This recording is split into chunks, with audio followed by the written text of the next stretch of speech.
தமிழ்நாடு கொஞ்சம் கூட இறக்கமே இல்லாம ஒரு சம்பவம் நடந்திருக்கு.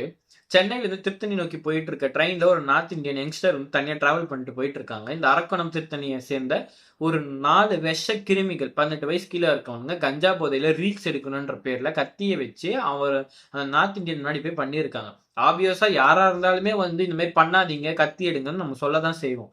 அப்படி கேட்டது ஒரு காரணத்துக்காக அவன தனியா கூட்டு போய் வச்சு தலையில கை காலெல்லாம் வெட்டியிருக்காங்க. அந்த வீடியோ பார்த்தோனே எனக்கு மனசெல்லாம் வந்து அப்படியே பதற ஆரம்பிச்சுச்சு. ஒரு ஒரு அன்கம்ஃபர்ட்டா டிஸ்டர்ப் ஆயிட்டேன் நானு. அந்த வீடியோல வந்து ஒருத்தன் சொல்றான், "டேய் மச்சான் போதும்டா, மண்டை பொளந்துருச்சுன்றான்."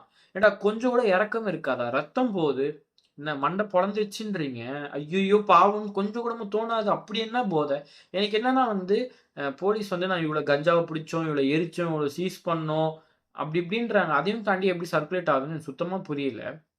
இன்னொன்னு என்னன்னா, இவனெல்லாம் சீர்திருத்த பள்ளியில போடக்கூடாது. ஏன் சொல்றேன்னா, இவனுங்க அங்க போயிட்டு திருப்பி வெளிய வரும்போது காந்தியாவோ, நேருவாவோ, நேதாஜியோ வரப்போறானுங்க கிடையவே கிடையாது. திருப்பி இந்த மாரி தான் தப்பு பண்ண போறானுங்க.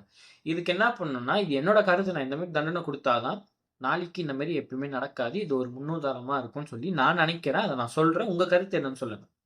வெட்டினான் தெரியுமா ஒருத்தன்? அவன் கைய வந்து வெட்டிடணும். எந்த கையால வெட்டுனானோ, இந்த கைய வெட்டிட்டு, நீ போய் உன் வாழ்க்கைய வாழ்ந்துக்கோன்னு சொல்லும்போது தான், அவனுக்கு அந்த வலி புரியும். அதோட கஷ்டம் புரியும். அந்த நார்த் இந்தியன் இளைஞர், அதாவது அந்த யங்ஸ்டர நம்பி ஒரு அம்மா, அப்பா இருக்கலாம், ஒரு ஃபேமிலியே இருக்கலாம். குழந்தை இருக்கலாம், பொண்டாட்டி இருக்கலாம், யாரா வேணா இருக்கலாம். அவங்க நெலைமைலாம் கொஞ்சம் யோசிச்சு பார்த்தீங்கன்னா, வயித்து பொழப்புக்காக இங்க வந்து வேலை செஞ்சுட்டு இருக்கான். அவன வந்து இப்படி பண்ணியிருக்காங்க.